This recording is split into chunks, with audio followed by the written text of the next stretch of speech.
Okay, this is podcast number 9, I think. And I think today we're going to talk about what is an ideal first car because both of us are relatively young and we still have recent experience with, well, learning how to drive and our first cars. So this is actually a topic that we are kind of familiar with, at least, and Yeah. we're probably more an expert in this topic than all the old farts out there who think they know better. Yeah. Given that we had our first cars. How old are we now? We're going to turn 24 this year. We had our first cars. We started driving when we were 17, 18. Yep, So give and 17. take about 6 years. 17. Yep. Yeah. So still relatively fresh in our memories, I would say.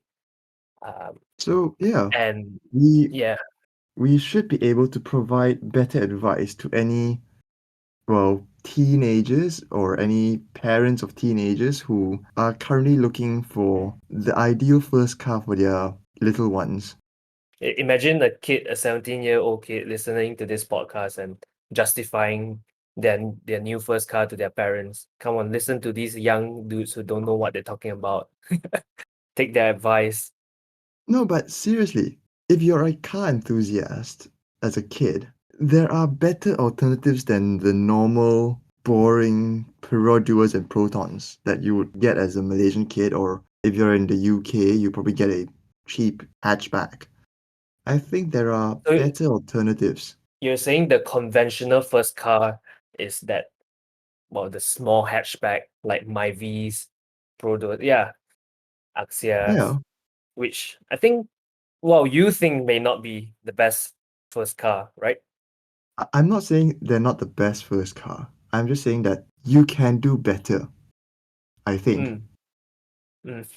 Because So honestly, what? both of us have unconventional first car experiences. Very unconventional, I would say. Yeah. And even amongst our friends, I think the minority started off with first cars being Protons and Produas, which Mm. does make us sound like bit of a rich prick, but you know, Not all lah, not all. Some of our back then, when we were 17, when we were in A levels in college, there were still a few who went down the conventional route. yeah, even But even why me don't you talk saying A about levels and college makes us sound like snobs. indeed, indeed. Why And don't you having talk about your first car experience then? no, I Um, think we should continue on this topic where in continuing on the topic of snobbery, shouldn't you yeah. introduce your first car? Oh, oh, you had to do me like that. Well, I don't. Well, in Just Okay, go fine. on. I'll just start off. Okay. So when I first got my driving license, I don't know if I'm lucky or unlucky to have been given a 1999 E46 3 Series. Um, I would say I'm both fortunate and unfortunate at the same time because I'm lucky enough to own a German saloon as my first car because I must admit it did feel very cool driving a 3 Series around even though it's old as heck. And getting to this point of being unfortunate, the car breaks down at least once a month. And from having to pay for fuel, that's obviously not that good because that car averages about what miles per gallon. Do we do miles per gallon here? Well, I'll try to Up to convert you. it, but I think 20 miles per gallon It equivalent was to shite. yeah, it was shite. It was shite and 10 slow. Yeah, shite and slow. 10 liters per 100 km. Don't quote me on that, the conversion, but it was shit and it was slow, and you could smell petrol from the inside of the car. So I think it must have been leaking somewhere. I don't know. But You know, I'm surprised that after your 2-minute long conversation, you still haven't said the word BMW. You were yeah, 18 with a BMW. hey, it's not all rainbows and sunshines, okay? Still, It's a you were BMW, 18 but with a yeah. BMW. Fair enough. I did have a lot of fun in that car. Obviously, you can turn traction control off. It's rear wheel drive. Oh my God, my Mm-hmm. parents shouldn't have trusted me with the car. Ew. Every time I see a sharp turn, put it into first gear, ESC off, floor the pedal, no, lock the wheel and floor the pedal. And you'll We've see the triangle, the yellow light flashing, you know. we've done some really stupid things with that car. Yeah, yeah. Um, no, that's my experience. How about yours? Yeah, okay. So I've actually had, well, it depends on which first car do I like to say. Well, in all fairness, I've started driving a 2011 Hyundai Tucson. That was my primary daily driver. I inherited it from my Oh, let mom. Yeah. let me just cut in there. I think you got the better car. As overall, I think you did get the better car, even though it's just a Hyundai. Carry on. I Okay. just want to throw that in. Well, I wouldn't say I had the better car, but going back to our A-levels days, my car worked. It had aircon, Mhm. and it fits. Doesn't smell like fuel. Doesn't smell like fuel, and it fits 8 people. I think we've fitted 8 people in there before. Yeah. Yeah. So that makes trips anywhere outside of campus easier when everyone just piles into my big car. Mm. But then again, I've driving this big car makes I've enjoyed driving the big car around. It teaches me how to drive better, I think. Because you sit up higher as well, and Hmm. that gives you a better judgment on the road, I think. Yeah, and in all honesty, it was slow. It You was saying it's okay, my BMW was slow, but I think your Tucson was faster. my Tucson Being a was probably slightly faster, but it was mm, still slow. It was slow, it was heavy. It also drank fuel, yeah, but it but was as much fuel as comfortable. my It was BMW. no, yeah, your BM. I've rescued your BM twice, possibly more than that. We'll get to that later. Yeah, having you make your destination was an impressive feat in itself. Yes, yes. Yeah, but then again, I've also had access to my own BM. Okay, now I do really sound like a prick, That but one yes, later as well. okay, we'll get to that later. But going from our first car experiences, although it's not conventional, I think we've learned more lessons from these cars than we would have with, say, a Myvi. So I think that's where we're coming from. Like a brand new Myvi, you wouldn't have to Yeah. deal with anything, which is probably what a 17-year-old need. A 17-year-old doesn't need to deal with, like, shouldn't need to deal with these stuff when you're just learning how to drive. I think that's where I disagree with you because I think that there are plenty of, I wouldn't say life lessons, but at least driving lessons that I have learned with driving my Tucson instead of driving my Myvi, driving a Myvi. Mm, mm. And I'm pretty sure you What can say the kinds of same with lessons? your 3 Series. Yeah, yeah. It taught me how to, well, for starters, it taught me how to conserve fuel, Yeah, to not okay. drive like a maniac all the time because fuel is, well, it drinks fuel. But it also teaches you to be more mechanically inclined, I guess. You tend to have a sense of what's going wrong with your car and you have more Mm. mechanical sympathy, I think. Yeah, because it's an old car, you have to treat it nicely. And for me, I think that driving a big car has improved my driving skills, especially when I was that young.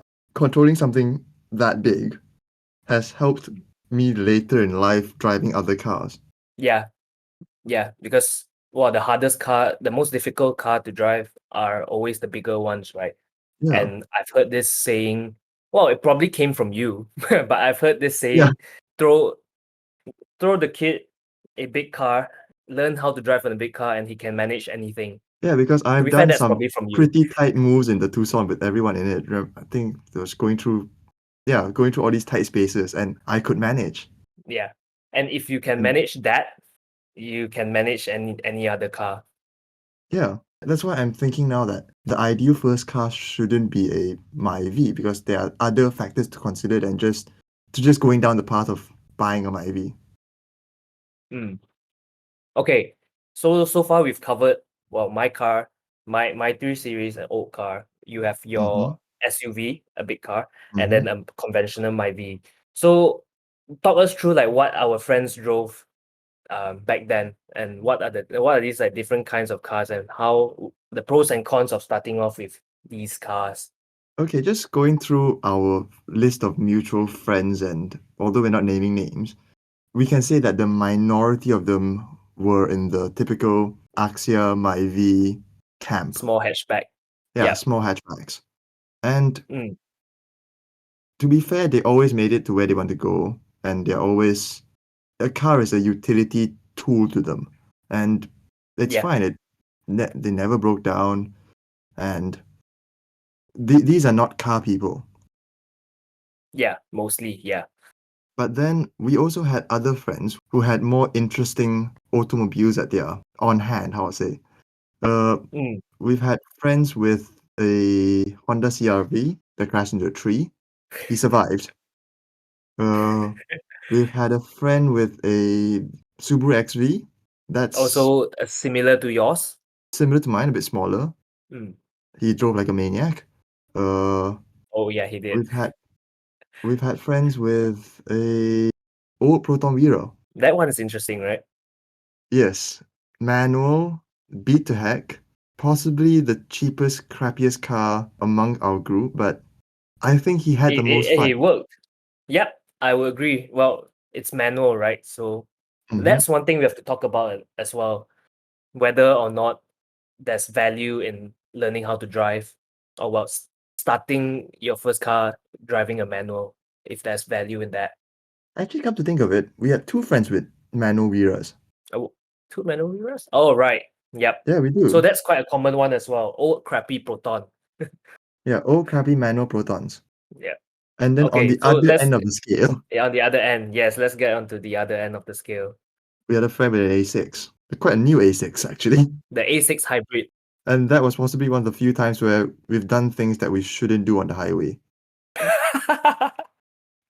Yeah, I just realized the two times that I was genuinely terrified. Actually, no, I wasn't terrified that time. I was terrified on the other time when we did the same speed as the A6, but in a MyV. That's why parents out there, well, give your kid a Myvi or an A6, but either one they'll do They stupid still things with the try to car. So it use doesn't matter. the whole speedo. Yeah. So There's it doesn't matter what you give them, they will still do things with it. Yeah, I hope it's not just our group and that we're just rich pricks. But I think this is a generalization that most kids will tend to use all of the speedo at least That's the once. limits of their car. Yeah. Yeah. So Let's not say how fast they went. let's just say that we've gone above the speed limit. Yeah. Mm. Yeah, so it comes down to this that these choices from this varied group of cars, what do you think that we can glean from the info that we had and the experiences that we had into informing our decision as to what will be the ideal first car in our minds? Mm. Because would you agree that well, this might be a stretch, but does the first car you drive, does it determine does it determine your driving behavior from then on? Do you think it's I something that is cultivated? rationally I would say no, but then again, Mm. I moved from the Tucson to my Polo. Yeah, So the Tucson, my driving style was very laid back, very smooth, very let's get chill. it into sixth and yeah, just listen to the music and just cruise. And I remember my daily drives from Subang was to see how long I could drive in traffic without touching the brake pedal. When you drive a boring car, you play games, Yeah, you just just to cruise entertain and you're, yourself. you're just trying not to brake. So you're just seeing Mm. how slow you can just creep on the torque converter to just make sure I don't brake. But then But again, obviously, when when I'm you in the switch to the Polo, Polo, yeah, yeah, I yeah. drive like my pants are on fire. Okay, so myth debunked. Then again, I think you can having your first car be like the Tucson, which is slow and calm. It I wasn't in the red mist as often, and I think if I was given my Polo as my first car, my pants would constantly be on fire. And without the experience I had from the Tucson, I think I would have ended up in more crashes than I have now. In the Polo, right? Yeah, The way you drive, well, yeah. sometimes. I've had a few bumps in the Polo, but I think I would have had Mm, more self-inflicted ones than yeah. if I had started out with the Polo. Mm, okay. So that's your experience.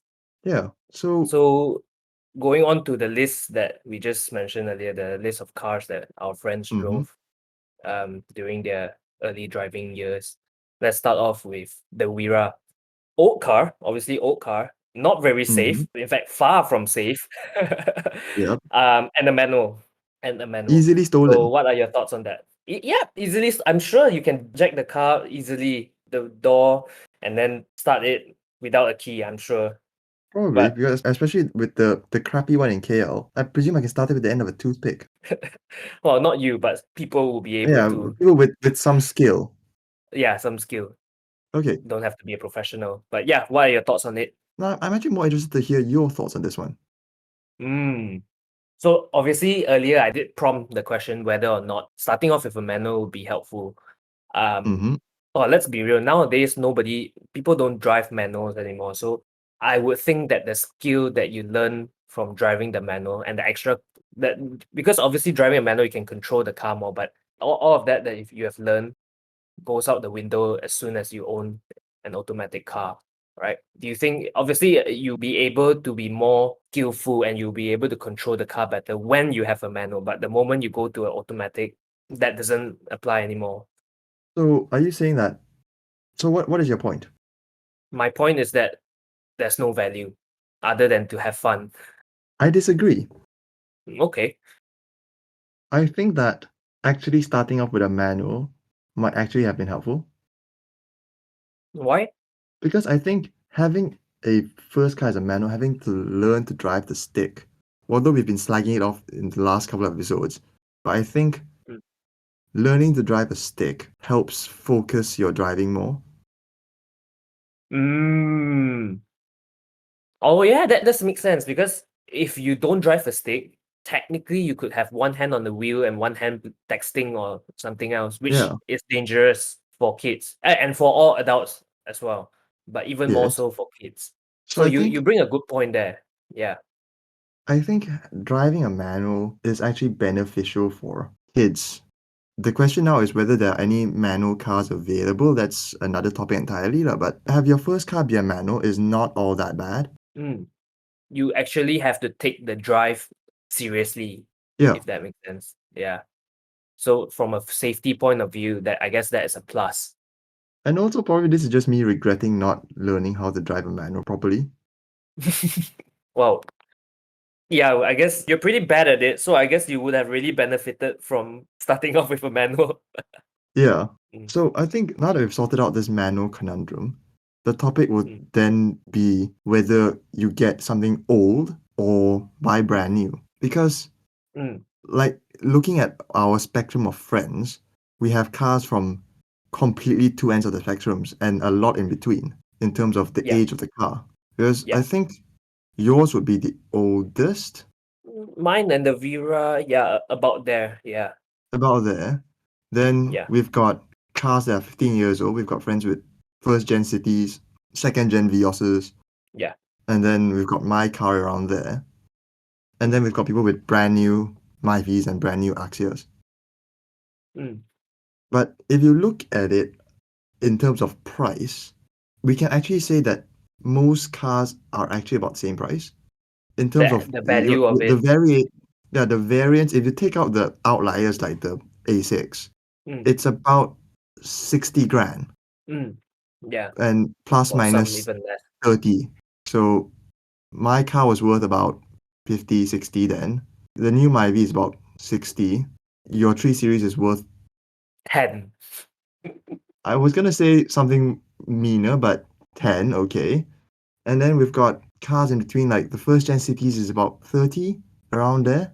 Mm, yeah, yeah. So we're looking at if you're playing around with that sum of cash, what do you think between how old should your car be? Should you buy brand new for peace of mind and it's under warranty, or do you want to go older?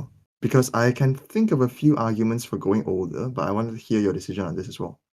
Well, obviously, first thing that comes to mind when owning a old car is that obviously it's less reliable. So I don't know, do you want to have your kid deal with issues regarding the car? So I guess if your kid does have to deal with it, they would know better how to take care of the car and also understand what makes up a car, the parts that make up a car. Because obviously, if something goes wrong, it would bring your attention to it, and I guess you will learn. But Mm-hmm.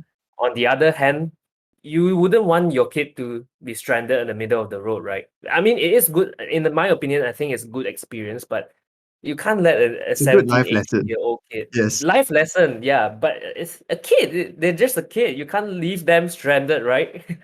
Yeah, especially Not if all you're kids of are the cut out fairer for that. sex. Yeah. Uh, yeah. I would not want to see a kid at the side of the road at night alone. Yeah. So your main priority is to make sure that the kid is safe, can get to where they need to be safely. Because there are so many other concerns around letting your kid drive alone, right? So you got to True. take one of the concerns and risk out.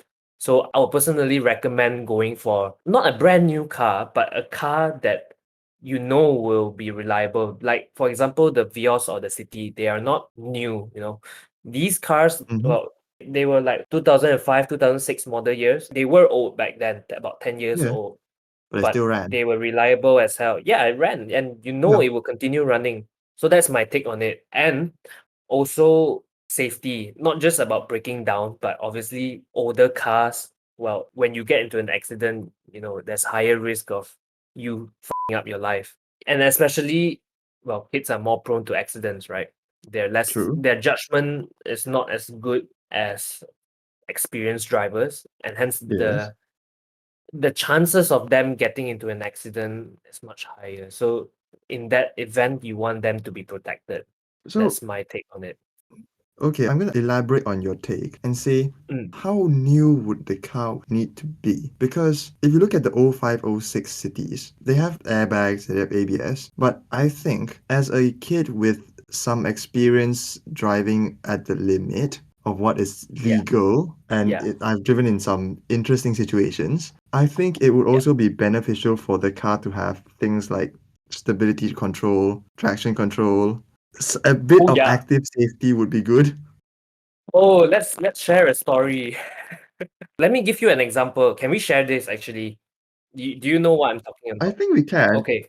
I think you're remembering the same Yeah. story because I think I have a prequel to your story Okay. of that happened in the same day. Since we're not naming names, all right. So I'm just going to say Yes. that there was this one rainy day at night, and our friend was driving the old Vera, right? Yeah. And I I think can I can see where this is going. I don't actually know if he was driving over the limit, but according to him, he was not. Okay, so it's not that It was it was wet. wet. That day was Yeah, wet. and It was very it's wet. not any fault from his part. He was being a responsible driver. So it was wet. It Uh, was at night, and he was going through this turn. It wasn't the sharpest bend, but it was a high speed bend. okay, it was on a highway Mm, and it was going up a flyover. yeah, For those who know, it will be near Jaya going up the slope where the on church. the LDP. Yep, Yes, around there. yeah. And obviously, it was wet. His car didn't have traction control. And I think he just skipped and We didn't spun have off, right? anything. Yeah, no traction control, no ABS. Yeah. Did he have airbags? No, it didn't. And he was still fine. Wow. Anyway, he, It was quite a lucky escape, I got to say.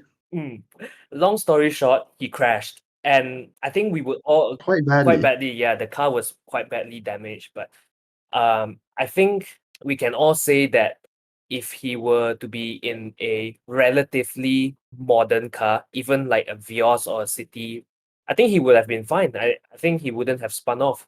You know, I want to stop you there because do you remember what happened before we went to this dinner? I actually don't remember. Why don't you refresh my memory? Okay, remember during this night, it was raining since evening. I was with you in the Tucson, remember? Yeah, And we were coming onto the Subang Highway, nice and comfy. Yeah.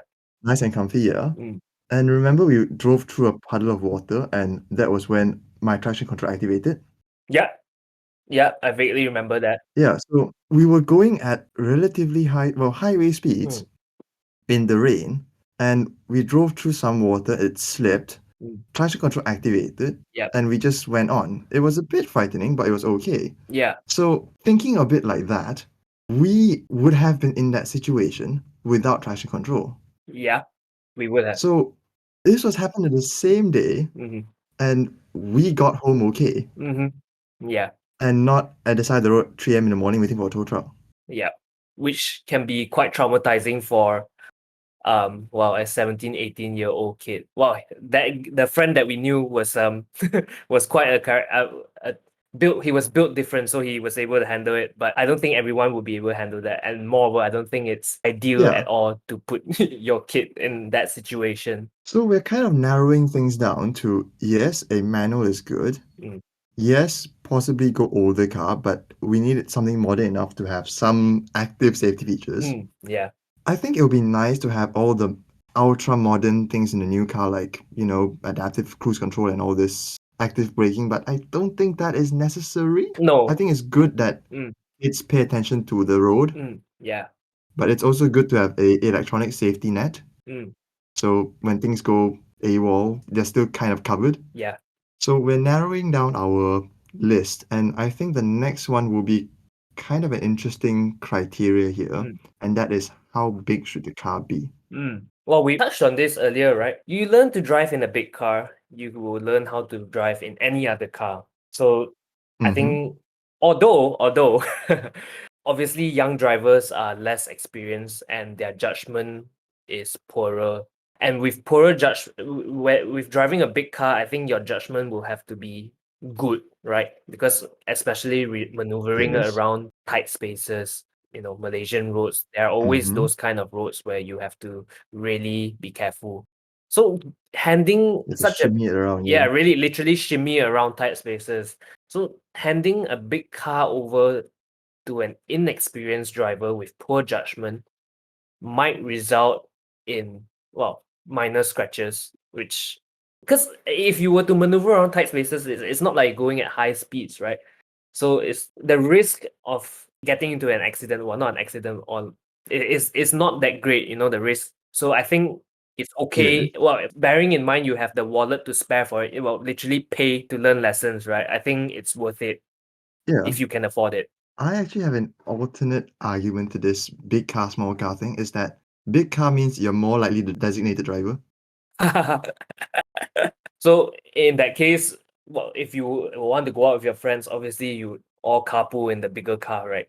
So then, Yeah, because going back to my Tucson, well, I think, okay, for one, I like driving, so I don't mind picking everyone up. yeah, And I think I was also the most eager volunteer to pick everyone up anyway because I like driving. yeah, But it always comes down to me being well, mostly me being the designated driver. mm, And whether you as a parent will be comfortable with that, that's another question that you'll have to answer yourself. yeah. So I think I was getting at whether your first car should have 7 seats or not. Oh, honestly, right, it depends how you look at it. If Mm-hmm. you give your child a big car with 7 seats, it means he'll have more friends, no? They'll have more friends because they'll be able to pick more people up and in a way Yes. doing them a favor, so they'll be more popular.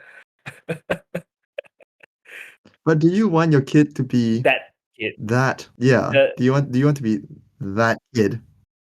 um this one, Because yeah, go ahead. I would think that 7 seats is a bit of a stretch. Mm.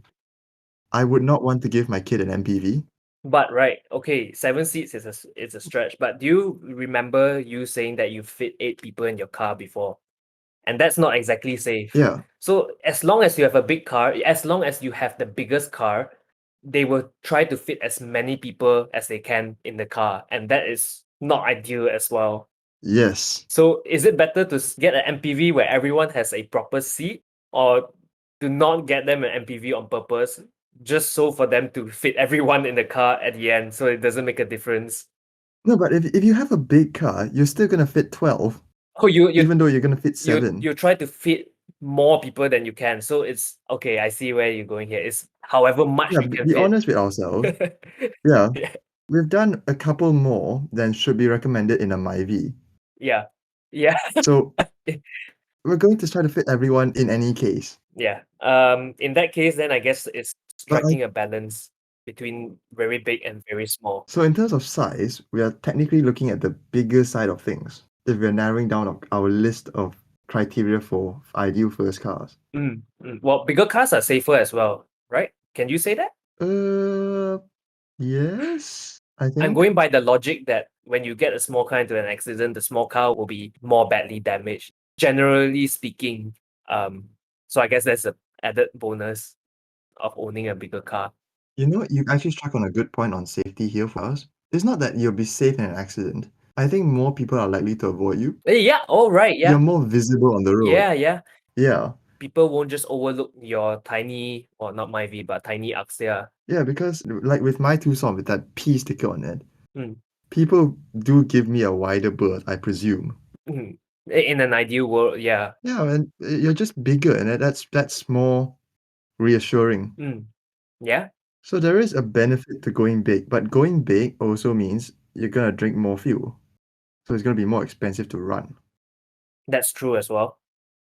Mm, I guess it's just a small price. Oh, this obviously depends on.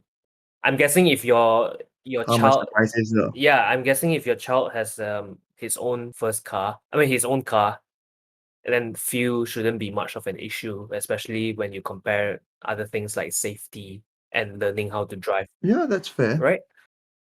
Okay, so we've narrowed down to a large-ish car Mm. that's slightly old and manual if possible, or else nothing else. Why did we say slightly old? Is it because it's cheaper? No, we just say that, well, I don't think I would give my child a new car just on principle. I don't think any parent should. No offense to parents out Yeah, there who but this is would. just us. Yeah, this is what we think. Yeah. I think that it's good to give a child a slightly older car, but then again, well, okay, slightly off topic, it's the topic of power. Ah, How much power? how much power? Because we both started out with relatively slow cars. Mm. Well, I'm a believer in more power means more safe. It allows you to get out of sticky situations, and in general traffic is good. It's useful to have more power. So by having less power, this is a stretch, but having less power means that you're less likely to pull off certain dangerous moves, which you might not have taken like intentionally, but you're just put in the situation where you have to do that, if that makes sense. No, it doesn't, because I'm waiting for you to twist your logic into saying that you should give your kid more power. So yeah, give your kid more power, yeah. But Why? why? Oh well, like we said earlier, right? No matter what car you drive, what car you give your kid to drive, they will still. Oh, I guess if you have more power, then they will go even faster. Whereas like a Myvi would be Yeah, limited to will be limited to 180. You give your kid an A6, they'll go up to 220, and that's much more dangerous, I guess. Yep. not that we know. Yeah, Not no, that we this is know. not speaking for yeah. Yeah, this is all hypothetical. Yeah. Hmm. I'm kind of torn with this. What do you think? There is a good debate to be had here because having more power means that your car will be more within the limit Yes, of where your kid could potentially. might take it. Yeah, yeah, Yeah. But then being a kid, you'll take it all the way up to that limit, and that limit might be too high for even the most experienced drivers. yep. So Agreed. putting your kid in the 911 means he's just gonna go 240 km/h everywhere. Agreed. But I think you can make the argument that a Porsche at 240 might still be safer than a Myvi at 180. Yeah, yeah. I mean, but It's a very flimsy argument, but that's my train of thought here. I think the 911 is an outlier because the 911 is a sports car and it's supposed to go at that speeds, hence it's more stable at that speeds. But when you're talking about a 5 Series could well do 200 over, and it's not necessarily the best car to do it in. So it's still dangerous to give your kid so much power. So I guess it's more of a compromise. I think it's more important for them not to hit a higher limit than the few times where they have to accelerate out of a sticky situation. Because as long as you drive defensively, you wouldn't need to have so much power to get out of sticky situations, if you get what I mean. I do. Whereas if So, you give a in short, you're basically saying that, go on. yeah, so whereas if you give your kid a car with so much power, you know that they will definitely take it to the limit. And that is much more dangerous Yeah. than the latter. So what I'm saying is I think less power is better. Okay. I would agree. Okay. So that discounts any hot hatches from this list, lor, Mm, or any supercars. But of course, less power doesn't mean underpowered. I think there's a difference here. Your car can adequately, with adequate amount of power. Let's put it that way, right? So I think like my 3 Series was pretty slow, but it was adequate. Yeah, Okay, maybe not what's an example of a really really slow car? I know an Axia. Yeah, compared to something like that. Actually, I'm inclined to say that the Axia might actually be faster than your 3 Yep, Series in the drag yep. race. We need to test this one day. But in any case, I think the last bit of information that we probably need for this Mm. list is what country should your car be from? Mm. I'm not saying this in an unpolitically correct way, but would you go continental? Would you go local? Would you go Japanese? Or would you go Korean? There are benefits and disadvantages to each of them. So far we've said that it has to be a relatively big car. On that note, all the cars from the countries you just listed do do offer big cars. Yeah, or relatively big lah. So right now we're just mainly talking about quality. Can you really say that continental cars have higher quality than Japanese cars nowadays? Yes. Okay. But if we're looking at the price range that Mm. we're looking at some rather old Continental cars. I'm sorry, but did we settle on the point on whether or not the car should be reliable? No, we didn't. Let's do it now. Yeah, before we answer this, let's do that now. Does it have to be Yeah. reliable? I've given my take on it Hmm. already. Now it's your turn. What do you think? This is the problem because I've driven a very reliable car for the first few years. The Tucson is dead ass reliable. It has never gone wrong once. Yeah, And it's always made it everywhere it goes. yeah, yeah. And that was good. I enjoyed that. Mm, But I have learned more from having my Polo. mm, And I have learned more from replacing the throttle cable of the 3 Series in front of your house mm. with some duct tape. Yeah, Yeah. So these are the things that you would never learn, and I think these are the experiences that is important to have as a kid because it makes your life more interesting, I think. there's like always a twist to it. That's what makes life interesting. Yeah. I think it's more fun that way, but I also understand that this fun will probably be had only by us masochists, Yeah, yep, exactly. and any other person will find it annoying. Yeah, even though you get to learn more about cars in general, I think. Yeah. Some people just don't want to. Mm. What about the other side of it where your kid might be stranded in the middle of nowhere because of Yeah, an that is unreliable a car? bit frightening as a potentially future parent, looking back on this conversation sometime in the future. Mm, I think that I would like my kid to have a reliable a car as possible, mm, that's but right. it comes on to the topic on continental, Japanese, local. Mm, The urge for continental is quite strong because I know that those cars would be, to put it in a more overgeneralized sense, better made. mm, It's going to be more Teutonic. I think it feels more solid. mm. Well, it feels more And that solid. is part of the reason why I went Volkswagen as my actual first car, if you want to say. Mm.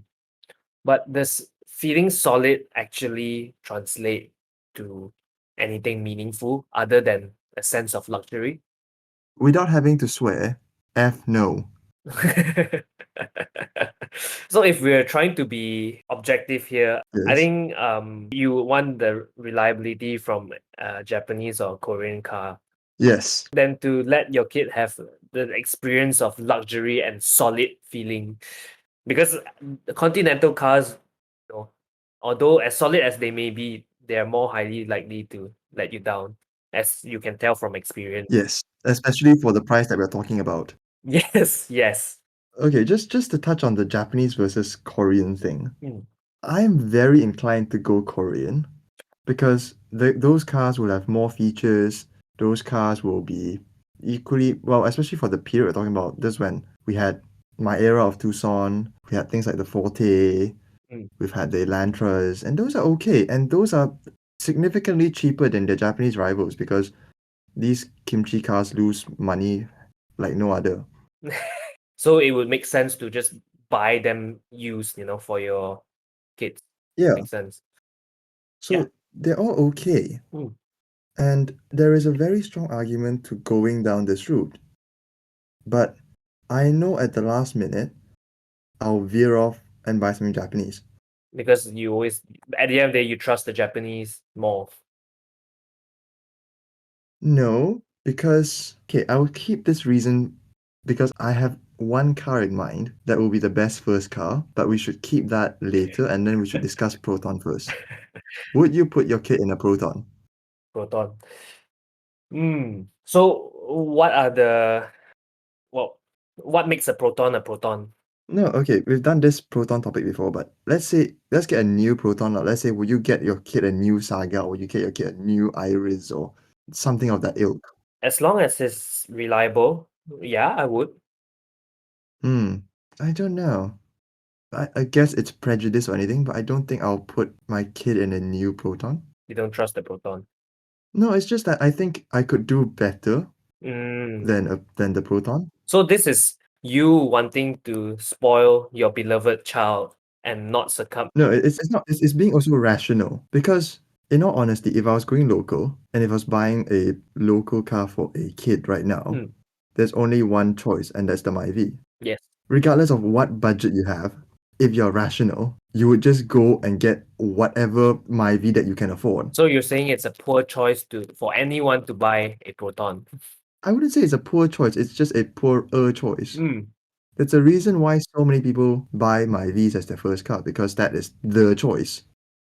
And that is why we're having this conversation. We are comparing whether it's a better choice than the Myvi. Slightly off topic here. What makes a Myvi or a Perudua a better purchase than a proton? I can't actually answer that. It's just a feel. I think it's the entrenched idea that the protons are not as good. As in, we've heard stories of protons being not as good as the Myvi because the Myvi horror stories are few and far in between. That's why it's the default choice. And you speak to anyone in Malaysia, and if you ask this question, they'll just say, "Go buy Myvi lah." And Mm. I've said that It's a couple of times to everyone. Your first car, buy Myvi. it's an easier car to recommend than whatever proton there is on the market. Yes. Although I've seen reviews who said that the new Saga is good and the new Iris is good, but still, it's really hard to Go go buy a for proton. anything than a Myvi. Yeah. I will take your word for that as it is. Other than a Myvi though, and speaking about which car is better than a Myvi, I think there's one genre of car that I would recommend, not as a joke, but actually as a quite serious recommendation as your first car. But there is Okay. actually one car that I think it's actually quite good. And the one Before then, segment of, yeah, does it hit all the boxes? not the manual, but I can explain why I would take that car as my first car. Okay. Okay. So, Go on. going on the half jokingly, half not jokingly segment of car to buy for your kid, your first Oh. car should be a Hilux. Oh, of course. Yep. So No, think about Hilux. it. Okay. The Hilux is big, Mm. it's imposing, it's Very relatively safe, it's powerful but a not pickup. fast. Yeah. Yeah. A pickup High truck torque. safe ish. You'll likely survive any of the normal bumps and scrapes your kid will get into. It's probably not that safe on a highway. Mm. But yeah, yet again, I don't think anyone would. Well, I've never driven a Hilux. Have you? Yes, So it's not how is one for it? the How does it highway. feel like? So yeah, how does it feel like on the highway? What sorts It's of like? How do you feel? okay. I have an impending But memory of driving through winding roads in a Hilux and feeling terrified. And this is a brand new top spec Hilux that I've driven. mm, But is that fear that keeps you yeah, not wanting to go very fast, and I think that's good. yeah, that makes sense. I was just gonna say, does the fear make you more alert and more careful because you genuinely feel like you're going to die, so you Yeah, take it on the winding road, easier. you Mm. are totally disconnected from the road. I felt like I was controlling a sofa, and So that it's wasn't better to fun. just go slow. Yeah. Yeah, Right. Exactly. I guess like you did hit the spot here. Like the Hilux as a pickup truck is not a fun car. It does the job, but it's not a fun car where a kid would want to push it to its limits. You can have fun with a pickup truck. Like, you could skid it because it's still rear-wheel drive and it's still quite torquey. You could have fun, but that is a safe level of fun that Safe you can kind of, have. Yeah. yeah. So you're not gonna see your kid going on a 2 with the Hilux, but your kid will still probably skid it in the parking lot, and that's okay. Relatively Maintenance safe. costs will be a lot, yeah, I understand, and also drinking diesel like a fish, but I think that is actually one of the not joking, half not joking, ideal first car. Buy a Hilux. And you can have it in a manual if you buy an older Yeah, one. you could. Yeah. So like Yeah, so what go older on. Hiluxes? Okay, depends on how much you have to spend. I would spend up to the budget that you have. And I think we can Mm, afford a mid 2000s Hilux, which I don't think has all the active safety features, but you can survive most of what you've got yourself into. mm, yeah. The only downside to owning a Hilux is that you will really be the dude with the pickup truck and you Then will have people climbing into the bed and doing stupid things with it. yep. That was what I was going to say. Are you sure your kid is not going to fill people out at the back of the truck? He will, and well, it will happen, but you just have to hope that nothing happens out of that, leh. Like only fun experiences happen out Yes, of that. and no people tumble out of it. But would you want your kid to be the person who is driving the pickup truck, the odd one out? Or do you think it'll be a I cool thing? I think it'd be quite cool. Hmm. Can do fun stuff with it as well. Yeah, you could do fun stuff with it. So that's why the pickup truck is actually quite a good jokey recommendation that Hmm. if you think of it longer, there's actually some logic to it. Yeah, actually, thinking about it, it's really the perfect. It's like a car that is safe, has road presence, not too crazy, and because of the nature of what the car is, your kid is not likely to do stupid things with it if they are normal. Well, not Yeah, normal, but they're not you. normal. Yes. So having a pickup truck is not too bad an idea. And this will probably come Yeah. to a topic later on that because I was going to talk about how a pickup truck can actually be a very good driver's car, but we'll get to that some other time. Mm. Mm. Now, as for the recommendation as to what will actually be a perfect first car, I've actually mentioned it before already. I'm wondering whether you can guess it. Is it at all based on anything that we've discussed earlier, Yes, we or have. is it just your Tucson? No, though that's a good choice. It is a good choice, but okay. Yeah, What is it then? it's the Subaru XV. Oh, which is hmm, it's close to the Tucson though. Yeah, but it has less space inside. Mm. It's a bit more compact and it's a bit more Mm. low profile. Mm. It has Yeah. four-wheel drive and it's even slower. Mm-hmm. Mm. So And that's it the looks more cool. sensible one. Yeah, it does look cool. You will want that for your Yeah. kid, don't you? Yeah, so it covers all the bases of a And it's Japanese. ideal first car. Yeah. So that Mm. was what I was thinking. Is like I was thinking about this quite a while. The XV makes a Mm. really good first car. Damn, our friend got lucky. And it's only going for 40 grand right now, around there, for the Mm. earlier XVs. Mm. Which is a sensible amount to spend. Well, if you're buying a car, it's a sensible amount to spend on your children's first car, your Yeah, and child's a first car. Subaru is kind of cool. Yeah, it has its own. It's special in its own way as well. There's Yeah, an it's identity with something it. that you could tell your friends, I'm driving a Subaru. Yeah. And it's more ooh than I have a Myvi or I have a Toyota Yaris. Yeah, that actually makes sense. That actually makes sense. Yeah. So That's that was a what I very came up with, the sensible one. Subaru XV. So What do you think? yeah, I agree because it ticks all the things that we've talked about and we've raised earlier, and seems like you are rational after all. Thank you. Because this was very much a rational conversation, and the car that you recommended indeed ticked all the boxes that we raised. So I have Yeah, no we'll complaints. probably have a more irrational discussion when we go on car lists next time, but for as a rational debate on what your first car should be, I think it's Mm. quite hard to beat the XV. And I know there will be people who suggest things like the X Trail, which it's That's a a bit bit too old. that's a bit too old, and if you get the 2.5, it drinks a bit of fuel, and Mm. the CRV, it's a bit big, and also you do look like an old man driving it. Soccer mom. Yeah. Or a soccer mom. So the XV is Mm. just that perfect kind of, it's cool enough for the kid and it's safe enough for the parents to not be too freaked out about it. Mm. Mm. It's an all-rounder car, I would say. Yeah. It's really an all-rounder car for kids starting off learning how to drive. Yeah, and That it will be safe on the highway, it will be safe on roads, it has four-wheel drive, it will be safe in the wet. Your kid will enjoy it. And Mm. it's the same price as an Axia right now at 40 grand. You know, for once you actually recommend something that is sensible and is actually helpful to our Yeah. listeners. For once. And I'll try not to I'm make it a proud. habit. Or not, our podcast would die off. Nobody would listen to it anymore. But there you go, parents out there. No, Subaru well, XV. kids out there. Yeah, Yeah. Ask your time to parents. pester your parents to buy you. Yeah, and I will keep this in mind when it comes to the time. Hopefully, in the future, we have to buy my children a new car. It'll probably still look the same because the XV has Yeah, not changed since then. Because just before this, I was going through car lists just to see whether there are any examples. The things that came out were like Mazda 6 for the same price, and there's the current generation Mazda 6, the one that actually looks nice.